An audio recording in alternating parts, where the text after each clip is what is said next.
It is time once again to spin the wheel of problematic to find out what is problematic this week. And Nate, I think it's your turn to give it the old spinnerooski. So take it away. Finally, here we go. Yeah.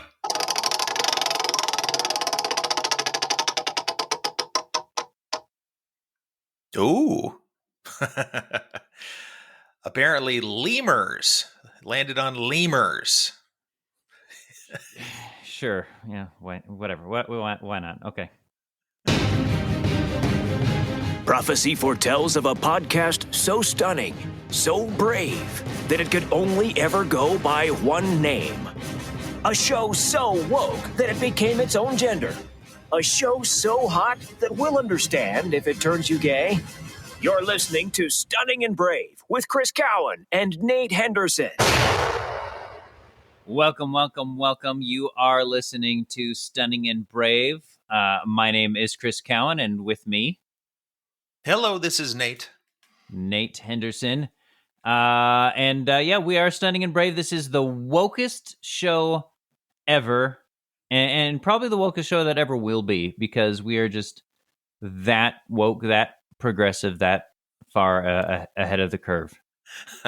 Our wokest title is reserved for years in advance. Yeah, that's pretty cool. I feel like there's gonna be at some point like a hall of fame for wokeness.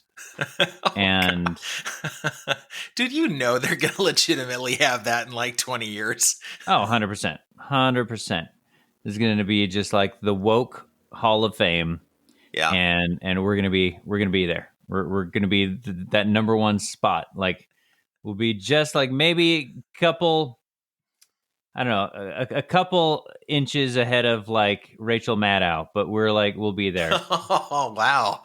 Yeah. we reached it. We reached the top. Yeah, the display is going to be in some like wood shanty after post-apocalyptic devastation has happened to the planet. But hey, we'll hopefully we'll still be alive to see it. Yeah. Maybe. After they were the wokest show until Nate got hungry and ate Chris. Yeah, it happens. Don't cannibal shame. Don't cannibal shame. I'm sorry. You're right. They're people too. Yeah. Yeah, for reals.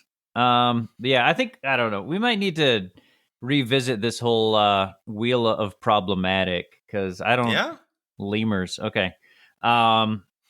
Like maybe we should add like kind of like Wheel of Fortune, where like some of the spots are reserved for like $50,000 bonus prize or something. Like, okay. That would be pretty fun. We don't have that to give out, but yeah, that'd be cool. I'm just saying it would be nice, It would be nice. And if you're thinking in terms of government spending, then hey, that doesn't stop them. They're not stopped by how much money they have. So why should we? I know if we stood on principle, we'd put up our stimulus payments for rewards on the show, but we're not going to do that. No, I don't think that's something that we're going to do. Now, I'm kind of betting on more stimulus payments to, cover my next remodel. I'm, going to build a indoor swimming pool, I think. And are you? I'm going to definitely need the stimmy for that. For the indoor swimming pool. Come on, Uncle Sam. I'll call you Daddy Sam. I don't care. We'll make it work. Yeah. I'm sure you'll fit into 3 or 4 other future categories that'll land you some more money, man. Don't worry.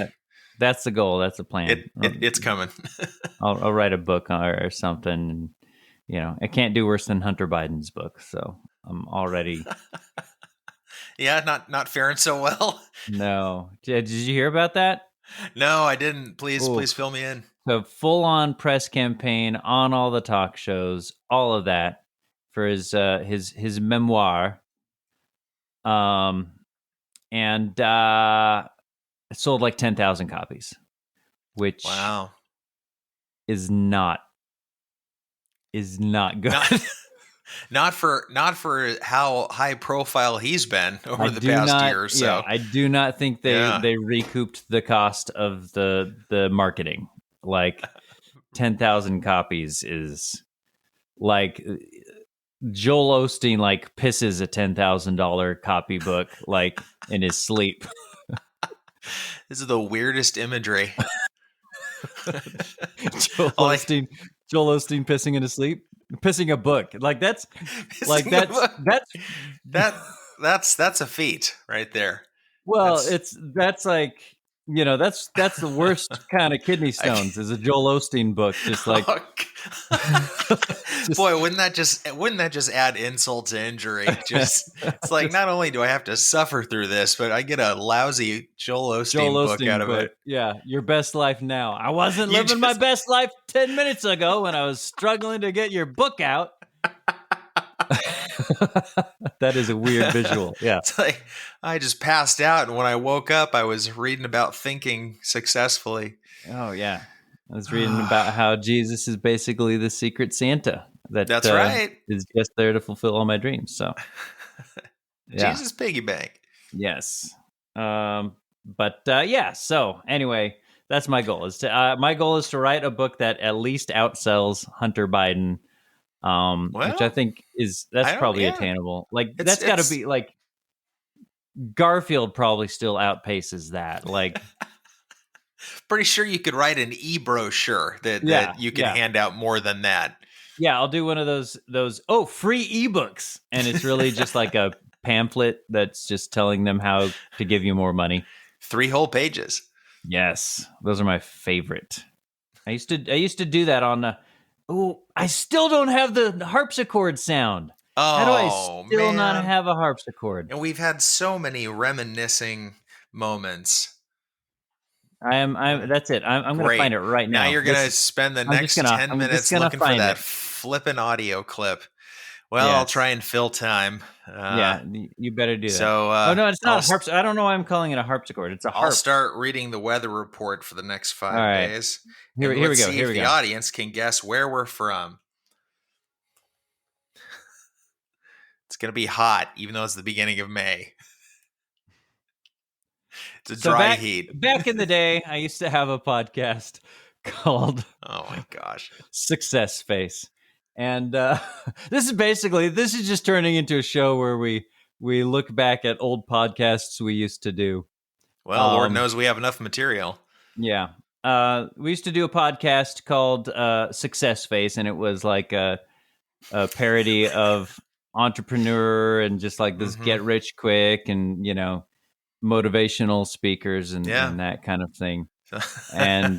and I had so much fun with that, just pulling out all the stops, all the little tricks, and we had a free ebook that you could get when you signed up, when you gave us your email address, and it was just called The Faces of Success, I think, or something like that. And it was literally just a bunch of stock photo faces and then explaining which ones looked successful and which ones didn't. It was like 3 or 4 pages. And no, it was very, very substantial. Yeah. So anyways, that was I've long wanted to bring that back, and maybe someday I will. It's a great concept, Yeah. Maybe if you had any time at all, you could bring it back. Yeah, exactly. Maybe someday. But I'm wearing this shirt and I'm seeing myself because we film these now. Which, by the way, if you're just listening on audio, you're missing out on Nate's beautiful face. But because we are on the YouTubes now, and just on at least one of the YouTubes, and the YouTubes, and we film this on video now, which is how you film things. And I have the best words. You're just mansplaining away. I am, Well, we have some female listeners, so I want to make sure they don't fall behind. Oh God, this is going so well. Still good. So we film ourselves, right? Yeah. And I'm looking at myself like you do. And this shirt keeps bothering me because it does this thing. I don't know if it bothers you, but it bothers me when the sleeves like pop out too much. Like I like the sleeves to like be close to my arms. And it's this weird thing where like the sleeves on this shirt like pop out and it makes me feel like I have really skinny arms. And I don't know. You do have really skinny arms, though. Well, but I don't want to feel like I do. And the shirt's just emphasizing your scrawny arms. That's what I'm saying. I think you might, hey, you start working out, you start doing some push-ups, you'll fill out that shirt nicely. Don't worry. I want a shirt that makes me feel like I have bulging biceps, and this one has like I could fit a whole other arm coming out of this sleeve, like that monster from Mortal Kombat. Like I could have like another arm coming out of this sleeve. You'd have plenty of room for a second arm. Yeah. And it's a weird thing where I just like, oh wow, I'm just like skinny. I guess that's what happens when you don't exercise, but I prefer to think that it's the shirt's fault. It is the shirt's fault. And that I really do just have incredible bulging, Dwayne Johnson muscles. That 100% cotton. That's what's to blame. That's definitely what I'm blaming it on, for sure. Yeah. And so it almost feels like it's a skirt for my arm. Like, look at this. Like you looking at this? It's a skirt for my arm. Oh, look at your cute little arm skirts. I don't know what to do. Oh well, considering too the theme of your shirt, or the word, it's Brondo. Brondo, yeah, it's a Brondo shirt. Shout out to Idiocracy. I'm gonna blame the camera angle too. My arm can't possibly be that skinny. I'm like a 12-year-old boy. Yeah, I'm a 12-year-old boy. I'm looking. No, I think 12-year-old boys have a bit more definition count. Yeah, probably. I mean, I have a 12-year-old boy, and well, you've been focusing mostly on bicycling lately, so yeah. So you're gonna get the legs, but we're not filming the legs. Darn it. Well, we need to completely redo the video portion of our podcast. Yeah, and just to point at my lower torso. I'm not sure torso. The YouTubers just want to see your lower torso for a straight hour below the belt line, and that'll just be the show. And I don't see anything problematic about that. Why do I have the sick feeling that we'd actually have more viewers if we ended up doing that? Like for some weird reason. Probably depends on what I'm wearing below the belt, or I guess that's true. Even have a belt, which ironically, for some reason, I'm not wearing a belt, and I always wear a belt. So like my pants could just fall right off. You're just feeling really insecure about your outfit tonight. That's probably what it is. Well, You're wearing a novelty T-shirt based on a movie joke. You're not wearing a belt. You're concerned about how your arms are coming out of your shirt. Look at these ripples on my sleeve. Sleeves shouldn't have that many like ripples. They're drapes on my shoulders. I don't understand it. Your arm skirts. And then my pants could just fall down at any moment, like because I'm not wearing a belt for some reason, and I don't. Nobody would see it though, because it's all upper body. Yeah, man. I could just pants myself right. I should just pants myself right now. Nobody would be, and nobody would be the wiser. Yep. I just did it. Nobody knows. Nobody knows. You're taking comfort in the fact that you can do that now. Great. I can. Great. So there you go. And I'll do the next. Nobody knows but me. Lucky me. Yeah. I'll do the next show like that from the waist down, and then I won't have to be insecure about my skinny arms. Wait, you not wearing pants will somehow overshadow your insecurities about your arms? Yeah. You'll get to see my three largest limbs, and it'll be. I mean, what? So, anyways. Moving on. No. No, we're not moving on. Dang it. We're not? No. You want to keep talking? No, please no. Please move on. I'm sure there's more to say on the subject. I don't think there is. Okay. All right. Well, let's move along then to our first segment. Check your privilege. All right. This is the part of the show where, as a couple of heterosexual cisgender white males, we're just oozing with privilege and skinny arms, and and you're like Uncle Jeff in Always Sunny. Like he's just obsessed with the size of his hands. Like he's just like, are my arms too skinny? No, Chris, your arms are fine, man. Yeah. So anyway, I started blasting.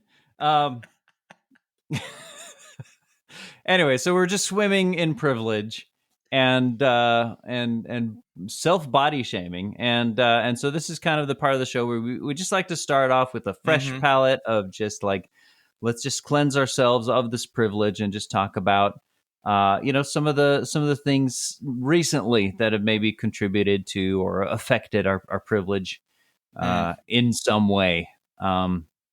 So Nate, what you got? Well, last October, I think it was, I was asked to be a part of my church's filming for a vacation Bible school. Oh, nice. Some video segments, which it's not happening until this summer. I don't think anybody quite knew what the status of the world was going to be last fall, but right. But it is happening this summer.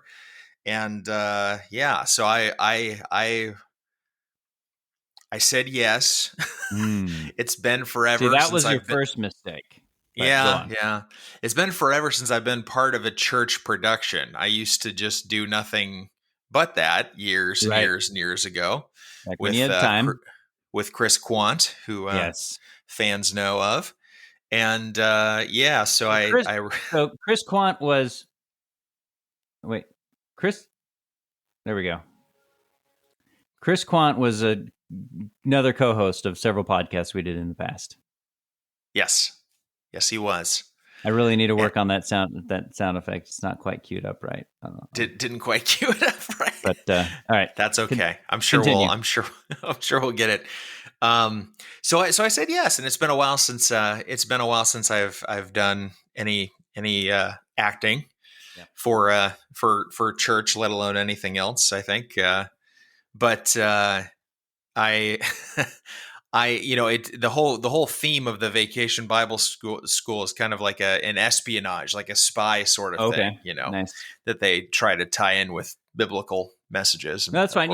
My Bible school theme was, I don't know, the Bible, but yeah, that's just cool. Espionage is cool too. Yeah, that's a great subject for a Bible school. Yeah, good job. Well, no, there. you can really good. Yeah, well, I'm sure kids just love studying and being immersed in the straight King James. That's kids don't need any sort of flair or fanfare with their biblical teaching at all. Yeah. In fact, what's the point of all these VBSs with these clever themes? I think that was the theme of. I think that was the Babylon Bee article was like this straight King James. VBS, like their VBS theme is like the eternal hellfire or something like that. Oh goodness gracious. Yeah, invite your friends. Yeah. Have a great summer, kids.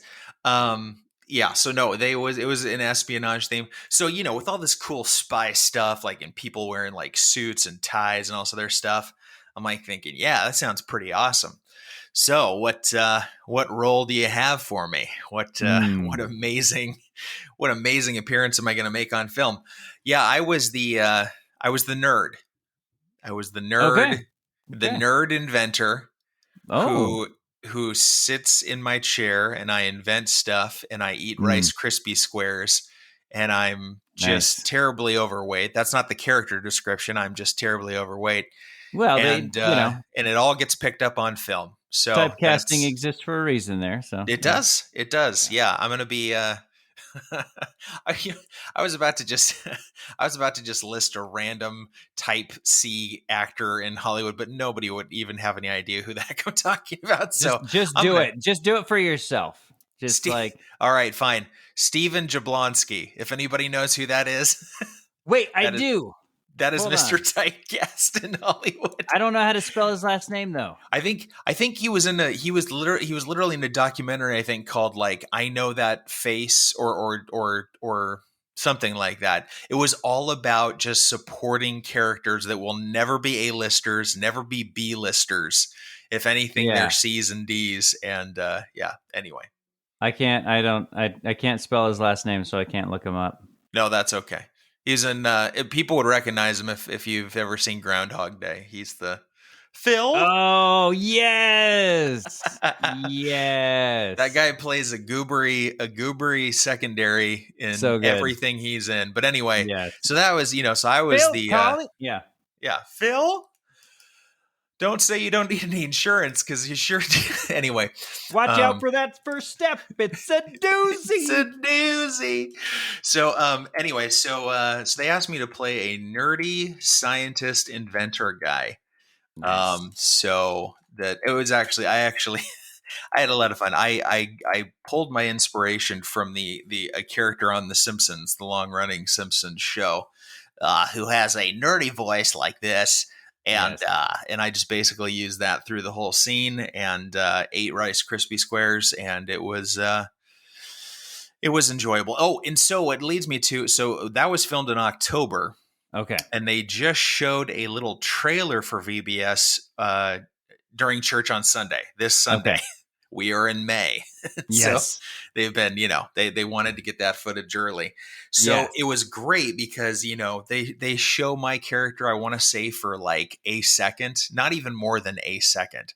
Oh, yeah. And because it's just kind of quick cuts and stuff. Right. And I'm using the nerdy voice and blah, blah, blah.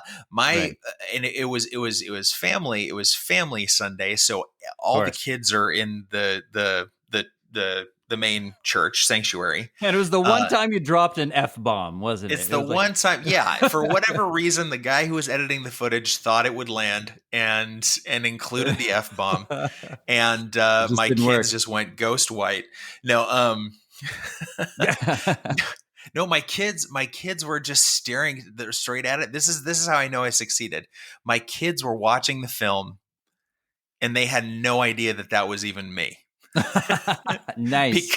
Because of the voice I was using and just kind of the way they had me like nerded up and everything. Wow. And so they just stared watching, not a single comment on their face. Until my wife was like, that's Dad, right? And they're like, what?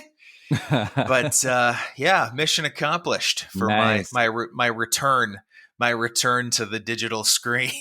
Nice. So you're a regular master of disguise then. Just a master of but just way better than full that into the character. Ever was.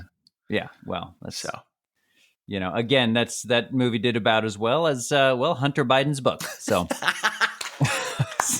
so I smell a running gag on this episode. Oh man, poor Dana Carvey. Like, he just can't catch a break. Like, he's hilarious. I don't know why he couldn't just get like a lead win. I don't know. Please tell me that you've seen the documentary. Yes, I have. On his show, in the Dana Carvey show. It is such a good documentary. What was it? Too funny to fail. Right? Too funny not to fail. Yes. Right? Or too funny to not fail. Too funny. I'm going to say too funny to fail. All right. I'm just Place your bets, sticking to my guns, going with my initial instinct. Fair enough. The point is it's a great doc. It's a great documentary. Very, very crazy. Anyway, what were we talking about?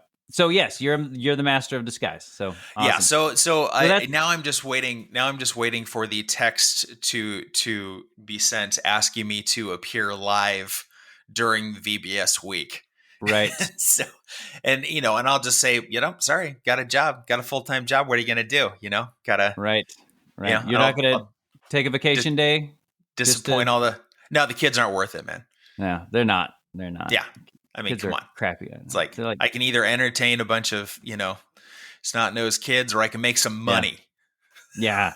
That's the godly way to go as I see it. Well, I mean, if you're not even going to do a vacation Bible school about the Bible, like what's right? Thank you. Right. Why am I contributing to this espionage angle? Yeah. Terrible. Just turn them into spies. This is probably some government funded VBS. Wow. Probably we've ends to with that point. kids take the vaccine, kids. It won't mutate your DNA that much. Oh God. Wouldn't that just be that'd be like this Soylent Green moment when I realized that the whole thing was designed to push vaccines. It's a vaccine camp. Oh my gosh.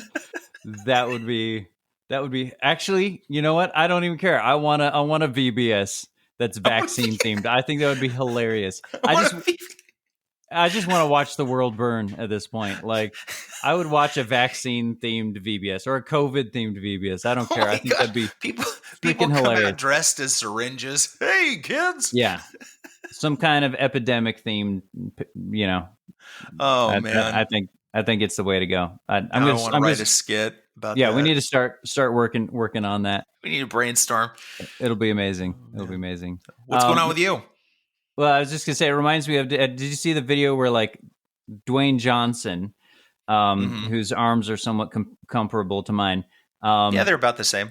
His daughter refuses to believe that he plays Maui in Moana. That was such a great video. And it's so funny. So that, it's basically like, that's basically the same thing for you. Yeah. Totally I'll come out on stage and they'll be like, who is this fool? Yeah, exactly. My own children. Own children don't appreciate you.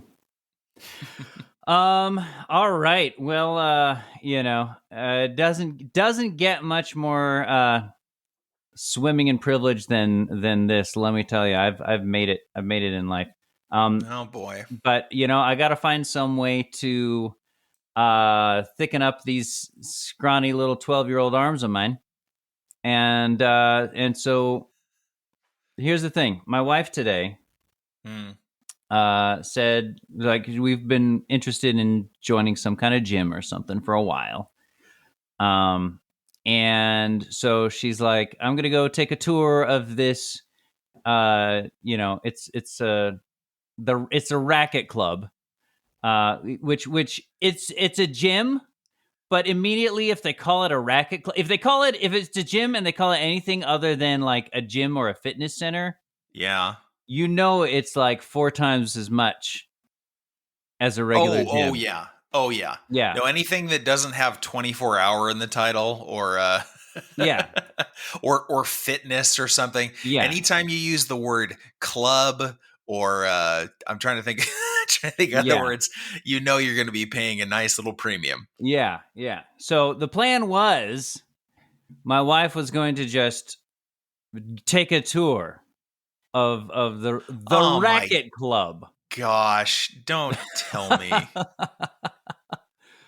And like maybe sign up for the they're going to have a free trial or something. Yeah, 7 days, 7-day period. Yeah. So I'm like, great, that sounds good. Let's look into it, find out what the price is. We'll talk about it, figure out if that's going to be a good match. And we'll do that free trial and we'll get to test it out and stuff. What happened? So I got a text from her. All right, so I signed up. I'm like, what? You for the free trial, right? Right? Because that's the thing that we talked about, that's right? The thing that we were in agreement with. That was we were going to talk about this, right? She's like, I signed up, and it's this much per month, and it's so wonderful, and it's so great, and it's wonderful and great, and so wow. So it's fine though, because I didn't really need to keep paying on my car. So well, it's either going to be one or the other, man. Yeah, it was no. In her defense, it was a better price than we expected, and we were probably going to do it anyway. But it was definitely one of those better price than you expected. Yes. And we're totally going to soak it for all it's worth. Because it's like down the road from us. And they got swimming pools and all the gyms and like all the swimming pools and like all the things. And I mean, it's got to be, a high-end club when they have squash. Because, you're not going to have when squash. They have squash. You're not going to have squash at 24-hour fitness, You're not going to have... I would imagine not, I guess. I don't know how to play squash. I assume it's just like tennis, but with a wall. But it's there. But with a wall in front of you. Well, I feel like squash is one of those games where it's like, it's not so much about playing. It's more just about like knowing that it's there to play so that you can feel so here's my question. Here's my bougie question. All right. Is squash the same thing as racquetball? Like, is No. racquetball the more formal name for squash? Probably. I've been wondering that myself, but I didn't want to say anything. Yeah, but you instantly started answering me like you knew the answer. What the heck? Well, because I'm too proud to admit it. I caught your ear end in a lie. Fantastic. No, I'll tell you what the difference. Let me explain Oh it to yes, you. please do tell. Okay. Now that you're part of the upper crust. So, I should probably adopt some kind of like transatlantic accent. I'm going to talk like this for the rest of the podcast. We'll never be able to record in person from now on. I will punch you in the face. The biggest difference between squash and racquetball for all you lay people out there is You just typed it into Google, didn't you? the size of the courts. Racquetball is played on a 40 by 20 by 20 court, while the squash is played on a slightly smaller 32 by 21 by 18.5 court. Wow. It's amazing that you just There you kind of go. know that, like common knowledge. Well, once you they hand you a big book on pretension when you join the club, and Did Chad explain that to you when you joined? Did they give you a tour? Veronica and Chadler explained it to me, and as well as a book on like proper pronunciation in order to adopt an upper crust transatlantic accent. So, we've still got a ways to go to learn, but all the lingo. Well, yeah, and I got to say, I have my neck has been hurting a lot ever since I started having to look down on everyone. But so that's why your neck was sore. All right, no, that's making sense. That's what it was. So, give it 6 months before you start not only hating everyone but also yourselves. Yes, yeah, and they even though I was hoping to get a tan while I was there, they actually said I was not quite white enough, and that I would have to. Well, your arms are so small they wouldn't pick up the rays. So right, exactly, yeah. So you'd have a tan torso, but your arms would still be toothpick white. Yes, exactly. So anyway, we joined a racket club, which sounds way cooler than we joined a gym. Gosh. And we're gonna use the heck out of it because this reminds me of the time that I moved into my fraternity apartment in college, and lo and behold, in the main lounge area there was a beautiful pool table. And you know what I said? I said, this is fantastic, and it's definitely worth the premium living in this apartment because I'm gonna use the heck out of that thing. And I played maybe 5 games my first week, and I never played another game on it again. Let's mark the calendar. Yeah. Let's see how busy your summer's going to be at this racquetball club, shall we? Well, here's the thing. I am married to my wife, so we will be pretty busy going there all the time. Fair enough. So she'll set the schedule there. Because if it was me joining a gym, I'd be exactly like you. I will go one day, and then I will basically be paying for all eternity for something I never use. You don't have an arm toning class? I'm out of here. Right, exactly. So, all right, man. I don't know. Hey, the Cowans joined a country club. Yeah. So, because you're kind of in the country and you just joined a club. I did. Those are both true things. So you can say you joined. I joined a country club. I joined a racket club. That's great. So great. Yeah. So this week it's country club. Next week it'll be yacht sailing and a yacht is definitely next. Yacht racing. Yes, yacht racing. Oh, for sure. And then maybe I'll get to work on those arms a little bit. There you go. You do a lot of tugging on ropes and stuff, I assume, when you're sailing a yacht. So That's true. It's Yeah. got to do something for the old biceps. I don't know. Gain a little muscle mass. Yeah. I might, yeah.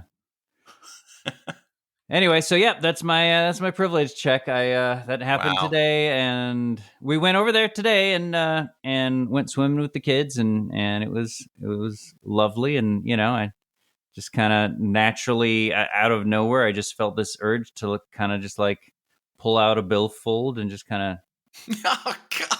toss money around and just kind of Into rub the it on pool. my face, yeah, and then light it on fire because that's what you do when you pay the premium. Most kids dive for colored rings. You have them dive for $100 bills. Oh yeah. Well, $100 bills. Those are the throwaway bills. So That's true. You just had this chest full of gold doubloons that you Yeah. emptied into the pool. Here, go get them, kids. Yeah, I feel like a racket club is one of those things where you sign up for it, and then that's how you find out. Okay, am I affluent or am I dirt poor? Time will tell. We'll find out, won't we? Together. Only time will tell. Now that we're signed up for a 2-year contract. So, anyway. Oh, goodness gracious. See, I wasn't going to ask about the contract length. No, Nate, you don't understand. The cancellation policy is so easy. I'm sure it is. Anyways, on an unrelated note, I'm looking for one of those industrial strength paper shredders that also do credit cards, such as my wife's credit card. No particular reason, just unrelated subject. Dude, you laugh. If you knew how many times I had threatened to tear up a Target Red card, that would be an entirely different The podcast. worst is freaking Old Navy. I swear. Oh, yeah? We've had like 3 different credit cards because you sign up for a credit card and you get like 40% off. Yeah. It's like, but we don't need 3 Old Navy credit cards.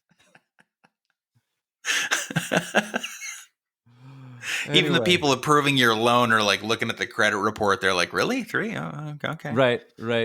Yeah. Anyway. We see everything, and that's excessive. Anyways, moving along. The Social Net Jerk. Oh. All right. This is just a fan favorite. This is the highlight of each podcast, I think, is just the people on the internet making fools of themselves. Mm-hmm. It happens, believe it or not. That's what this segment is all about. And as we know, there's just endless amounts of. We just haven't run out yet. We haven't really reached the bottom. So the bottom of the barrel. I don't think that's ever gonna come up. But yeah, no. As long as there is an internet that is wild and free, not even free, doesn't have to be free. Just has to be the internet and wild. I love it. It'll happen. All right. So this first one, I'll read the main post and then we'll get to the comment because the comment is where it gets juicy. But so a friend is where it gets juicy. A friend posted this, and it's vaccine. Noun. A substance used to stimulate the production of antibodies and provide immunity against one or several diseases, prepared from the causative agent of a disease, its products, or a synthetic substitute, treated to act as an antigen without inducing the disease. Okay. Vaccines stimulate the production of antibodies and provide immunity. That is what a vaccine does. If it doesn't do that, it is not a vaccine. Not a vaccine. Which, of course, the point here, I assume, is that the COVID vaccine is not a vaccine because it uses a completely brand new method of attempting to, quote unquote, vaccinate against COVID. Okay, so that was the point that the original poster was going for. Yeah, so he's just kind of making that point, which I think is a pretty fair point and pretty worth just being aware of because we keep using the word vaccine and it's kind of one of those, right? Keep using that word, but that's not actually what it does. That's not what vaccines do something completely different from what these things do. So whatever it is, it's not a vaccine. Technically, it is not a vaccine now. Might still be the best thing available to treat COVID, but it's not a vaccine. So just something to think about there. And then Food for thought. And then I just love this comment. Oh, it's so great. This comment. Too bad so many people have rejected the vaccine Jesus gave us for sin. Ooh. Edward must be a blast at parties. That's you took the words right out of my mouth. Just pulling the ultimate Jesus-juke. Oh, I Jesus-juke. really want to see Edward in like real world social situations where he just pulls out the Jesus-juke left and right. Like I honestly want to see him at a party. Like I do. Like, hey, you want some more grape juice, Edward? You know, I don't know, he probably does like communion right there on the spot. He's just like, you want the juice that gives eternal life, do you? It's not going to come from a grape, let me tell you that. No. It's going to come from Jesus. You probably didn't think for a second what this juice symbolizes, did you? Yeah. You're really dipping into that guacamole pretty hard there, aren't you? You know. The guacamole that Jesus gives us never runs out.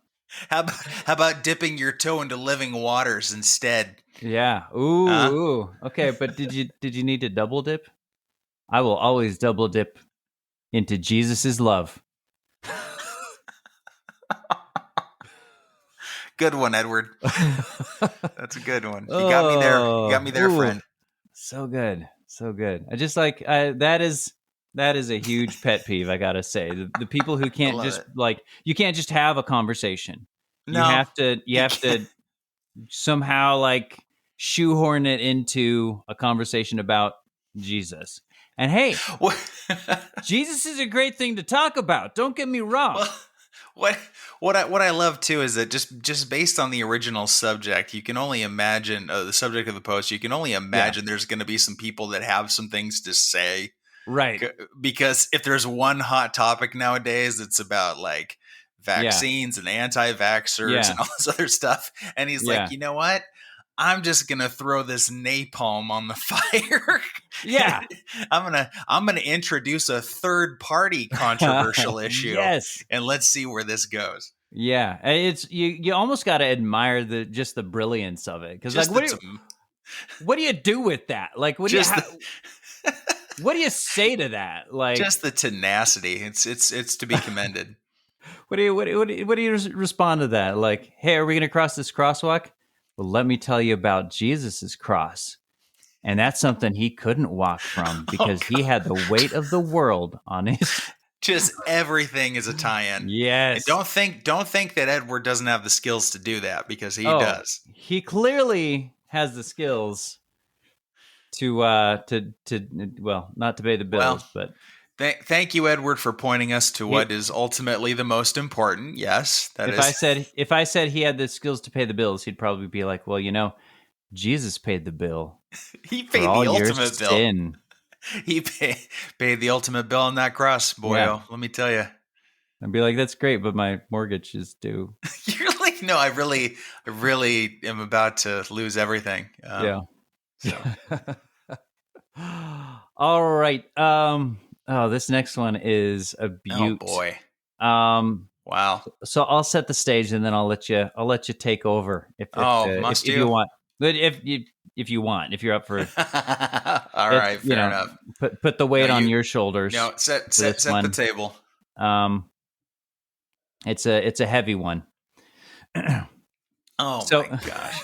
Really? So it's a series of like text art, I guess. It's like kind of paintings with like words and stuff, and it's almost kind of like almost kind of watercolor-ish type. Yeah, but clearly done digitally. But it's paintings of fat people. All right, fat ladies. Yes, that's what it is. And then it's accompanied with this huge handwritten lecture. That's what everybody wants with their art. And maybe we can just kind of. Yeah. So here's the first one. Read this one for us, Nate. Okay. All right. It says fat people are oppressed. Anti-fat. gravity. Oh, what? Boom! I went there. Sorry. Oh, this is the direction we're going. Okay. Okay. I couldn't not. Fair enough. It was just weighing on me. Let's see. It also says, let's see, anti-fat bias in medicine makes getting adequate medical care very difficult.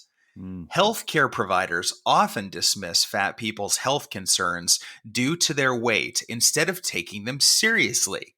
Being fat isn't a danger to your health. Medical anti-fat bias is. Right. Fat people are excluded from jobs, dating, fashion, and safety/accommodation in transportation, all due to their size.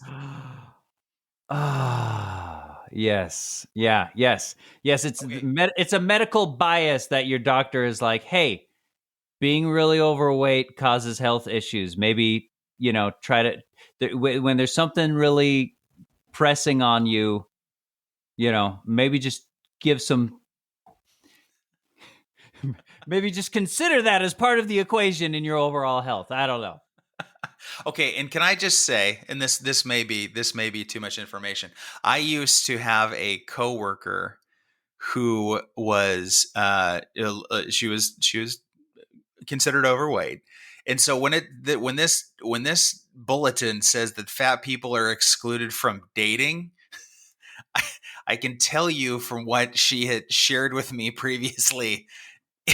It does not matter if the women are overweight. There will always be guys out there that that won't have a problem with that. I've watched now fat guys. Yeah, right. No, it's we're talking a very, very, very long road for them. But it's. Maybe. I don't know. There's someone for everybody. I've seen everybody, everybody, but that body type. I cannot talk. Everybody, buddy. Every body type. I've seen every body type under the sun find themselves a lover, and a lover, a lover, a large lover. See, guys, the difference between guys and girls when it comes to dating overweight people is guys, there's definitely guys out there for the super overweight chicks, because for guys have weird fetishes, but guys are very visual. But there's a girl out there for the fat guys, because girls aren't as visual. So I think it evens out. That's my theory. I've not done any scientific research on that at all. Yeah, you haven't run any test studies yet? Okay. But I've definitely watched, enough TLC or Discovery Channel or whatever to know that there's definitely guys out there for those girls. Yeah. You guys just have that on a rotation. Yeah. The Cowan house. Yeah, we do. All right, dude, you take the second one. Well, so there's kind of part of a second one first, because it cut off. I didn't get the whole image, but basically all you need to know about that one is it says the BMI is eugenics. It's rooted in white supremacy, of course. Wow. Of course. Because everything's racist. Everything is white supremacy these days. Everything is rooted in that, yeah. Oh, yeah. Anything you have the slightest problem with is white supremacy. That's the new definition of white supremacy. Mm-hmm. I stubbed my toe. Thanks, white supremacy. And it uses white men as the standard for all genders. And okay, whatever. Eugenics, though, that's pretty extreme. You can say the BMI is unfair. You can say it's unbalanced. It's definitely not 100% applicable to every body type. It's a pretty crappy metric in general. But to say it's eugenics, who's just slaughtering people based on their BMI? Just oh, sorry, your BMI is over 30%. Off to the slaughterhouse for you. We've got a work camp for you. Get them on the train. That one will have to have an entire train car to herself. But the rest... Here's your cottage cheese and your jogging shoes. Yeah. The transportation costs alone just wouldn't be feasible. So, come on. And then the third one here. Anti-fat bias is rooted in white supremacy. Ding! It's always Ding. white supremacy. Yeah, well, they wanted to check the box right off the bat. So Yeah. Eating and body size become two of the characteristics. This is a quote now. Eating and body size become two of the characteristics that were being used to suggest that black people do not deserve freedom. Dr. Sabrina What? Springs. So I guess she's pulling from some terrible argument, maybe What? during the, slave era or something, when people were just pulling any argument out of their butt that they could to not free slaves. I don't know. But eating and body size were two of the characteristics that were being used to suggest that black people do not deserve freedom. Of all the arguments that were written by Yeah. by racist slave owners, one of them was not, you just know if we release those those people, they're just gonna eat up the whole country. Yeah. That wasn't really a concern. I think the concern was their skin color. I think that's so. why they were denied freedom. But Yeah. maybe I'm speaking out of ignorance. That just doesn't Well, sound. How freaking sound right. racist is it to be like, you don't like fat people? You must hate black people then. Like, to equate all of black people with being fat? That's a definite stretch. Pretty freaking racist. Let me just tell you. Like, wow. That's Chinese acrobat level of mental gymnastics again. It's just oof. That is no. I wouldn't mention Chinese acrobats. That's white supremacy. Yeah, that's true. But only because everything is. Right. But I just love these terrible arguments. Oh yeah, doctors are always want to dismiss health concerns because of people's weight, as if health concerns and weight aren't like tied together in any way. Mm-hmm. No, that's just the doctor. And I love that these are probably the same people who are just like screaming at others for being anti-science. Like, right. Really? Okay. All right. Okay. All right. I totally don't see. And everything is white supremacy. I love that. Like, the minute you just start calling random things white supremacy, oh yeah, you have no argument for what you're saying, because you just like, anything I don't like is white supremacy. It's the mic drop to an illogical argument. Yes. Healthy lifestyles are white supremacy. That's all that needs to be said. Yes. Not wanting me to be obese, not wanting me to be diabetic, whatever. That's white supremacy for sure. Absolutely. All right. Do we have time for one more? Or should we? You know what? I think save it. I think we might want to save this one for the next go round. I think so, because it's a whole nother. It's a whole nother. It's thing. a whole. So, all right. Yeah. I think we should kick off this segment next week. All right. Next week we'll talk about how 23andMe is transphobic. So we'll talk about that next week. So let's move along to our last segment. Ugh, that's problematic. And this is the part of the show where we take that original topic that we randomly spun at the beginning of the episode, and we talk about why it is problematic. So if you'll recall, this week, lemurs are problematic. And Nate, do you have the Facebook group pulled up? I do. Great. I do. We've got some decent input here. Awesome. So we'll kind of alternate, because you put it out to the Stunning and Brave Autonomous Zone on Facebook, which, if you have not yet joined that group, check it out on Facebook. The SBAZ, SBAZ, Stunning and Brave Autonomous Zone. It's a Facebook group. Request to join, and we'd love to have you be part of the community. I think all of the posts this week were shared from people in the Stunning and Brave Autonomous Zone, and all those the social net jerk part of the show was all audience submitted. So they're doing great. They're helping build the show. Yes, I like to think of it as it's really It's the socialist form of content, production for our show. We just kind of we're encouraging you all to do all the work. Yes, we're letting unpaid laborers do it out of the goodness of their heart, and then we, the elite ruling class, get to reap all the rewards.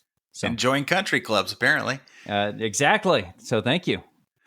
Totally paid for my country club, even though I make no money off of this thing. Someday we can hope. So we put it out there to the Stunning and Brave Autonomous Zone on Facebook. I also put it out to the Not the Bee community. Ooh. Which is Not the Bee. If you haven't heard of it, it's like if you've heard of the Babylon Bee, which is a popular satire website. Not the Bee is news that is so ridiculous that it could almost be satire. And it's a website that's absolutely just taken off. It is also a social network to all the paid subscribers of Not the Bee. And it's a great community there. So if you are on Not the Bee, or if you believe in freedom of speech and standing against cancel culture, sign up for Not the Bee. Be part of the awesome social network. They're always improving it, and you can be part of the conversation there. So we can kind of alternate and see what kind of responses we got. So Nate, if you want to kick us off on your end, what is problematic about lemurs? Should we go over what lemurs are, because they're pretty obscure. You can describe them. I'm not even quite sure. I just know they're a funky looking animal. They're a monkey made famous by Zabumafu and Madagascar. Are they a type of monkey? Are they? Wow. I'm going to say yes. I'm going to say... Okay. I'm sticking to it, just like I'm sticking to squash and racquetball being pretty much the same thing. They bounce, they jump, they have long tails, they hang out in trees. What more do you want? I don't know. I thought what more do you want from a monkey? I don't know if they were like a form of squirrel or raccoon or something. I don't know. They're way too big to be. All right. They hang out in trees and jump. That's the definition of monkey. That's the definition of monkey. Yeah, it's as much the definition of they're at least as much a monkey as the COVID vaccine is a vaccine. So that's the scientific criteria Cowan uses when at the zoo.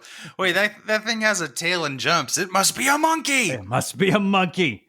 Yeah, it's as much a monkey. It's at least as much a monkey as Hunter Biden's book is a bestseller.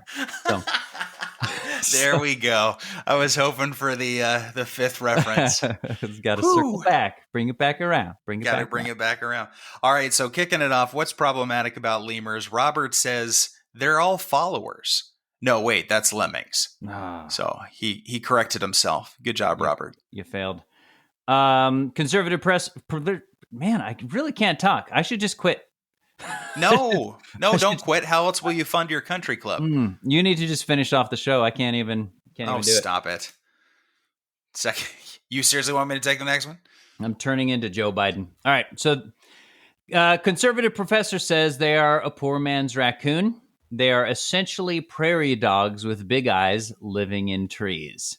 Also, I think that's the definition of a monkey. Yeah. That fits into your monkey criteria. Yes. Let's see. A second Robert says, Sacha Baron Cohen provides the voice for King Julian, a ring-tailed lemur in the movie Madagascar. Ooh. Cohen is known for being extremely controversial. His comedy is based around racism and sexuality. Also, lemurs just seem too cute to be real. So Robert was listing a litany of reasons why he thought that they were problematic. Good job, Robert. Good job. Wandering Sojourner on Not the Bee says, I actually worked with lemurs. Let's just say that they don't like being observed by scientists. The regulations involved, because they're a protected species, also make things tricky. But that didn't stop me from having a delicious barbecue. I added that last part. Okay, I was gonna say. You hear that? You hear that, Cowan? They don't like being watched and evaluated to see if people think they're Wow. monkeys. They're like the photons of the animal kingdom. Just can't be observed by scientists. There's Getting all sciencey. There's some quantum theory fun for you kids. Yeah, that's why you tuned in. That's why you tune in for quantum theory humor. Stay tuned for more of that. See, a different Chris says lemurs are isolationist as they are only found in Madagascar. Why do they hate immigration? Are they scared of brown people? Wow. Yeah. Yeah, that's problematic. Yep. Another person got lemurs and lemmings confused. Oh, like legitimately. Yeah, somebody said sometimes lemurs running off a cliff is a metaphor used for people blindly following some wrong ideal. Nope, that would be lemmings. However, that myth came from Disney deliberately driving lemurs to their deaths, which I think is an accurate analogy for what mainstream media has been doing to us. Oh, dang. Oh, man. Okay, so they're digging in. Except it's lemmings, not lemurs. So that double is pretty wrong. Messed up about that nature, Doc. Anyway, that is pretty crazy. That's pretty crazy. I mean, I don't doubt it. Whatever. Yeah. Yeah. Okay, so Jonathan says they sing "I like to move it, move it." I hate that freaking song. that's what he says. So that's all you need. Well, yeah, I think anybody who's had a toddler or older who's watched the Madagascar has gone through their "I like to move it" phase where they listen to the song 100 times. The Unmasked Marvel says, "They're what happens when a monkey and a raccoon have a love child. I'm pretty sure they belong to the genus of Sperparticus." Wasn't that like a Roman gladiator? I feel like it was. Anyway. I think so. Let's see. Jacob says Zabuma Fu? Yes, Zabuma Fu with the Kratz brothers. Come on, didn't you ever watch PBS in the late 90s to early 2000s? No, I was in college then. Oh, so, man. Sorry. Rethink your life, man. All right, so anyway, let's see if this makes sense to you. He says, Zabuma Fu is always leaping along, leap, leap, leap. You don't have to say leap every time you freaking leap, you stupid primate. He's also racist because he hangs around white men and doesn't lecture them on their privilege. That is true. I actually don't remember him saying leap, leap, leap, but... If it's a PBS character, I wouldn't put it past him. It was mainly my younger siblings watching it, so nice. I wasn't giving it my full attention. Let's see. Jetpack Jute says they would be fine if they could just relax for 5 seconds. Nobody needs to do that much leaping. So they do leap a lot. Is kind of the takeaway here with lemurs. You got any more on your end? Yeah, I've got a good one to end on this side anyway. Joseph says, I don't know, I can't find anything problematic about them now, which means they probably will be very problematic in a couple of years. Yes. And then Chris has the best reply to that. Yeah, Chris has a great follow-up. What does he say? Have you gone through their old tweets yet? Boom. Ooh. Love it. Lemur tweets. Yes, well, thank you to our Stunning and Brave Autonomous Zone and Not the Bee contributors to this episode. Appreciate and love you all. You're a wacky, twisted bunch, and I would gladly leap around with you like a problematic lemur. I don't... sometimes I just say words and they... I for one don't encourage people to leap around. That's just they should save themselves. They should save their leaping for marriage. Nate, that is why I have you, as my co-host, because you bring that needed balance to these hot button issues, and you're here to reel me in when I go too far. So thanks, appreciate man. It. Yes. All right. Well, it has been an absolute honor. And of course, as always, much like everything, as a white heterosexual cisgender male, a privilege being inside of your ears and your mind for this episode. So we will catch you next time. Thank you so much for joining us, and goodbye. Goodbye. If you're not telling everyone about this show, you're probably a podophobe and a Nazi. Don't be a podophobe. Tell your friends and leave us a review on Apple Podcasts or wherever you subscribe.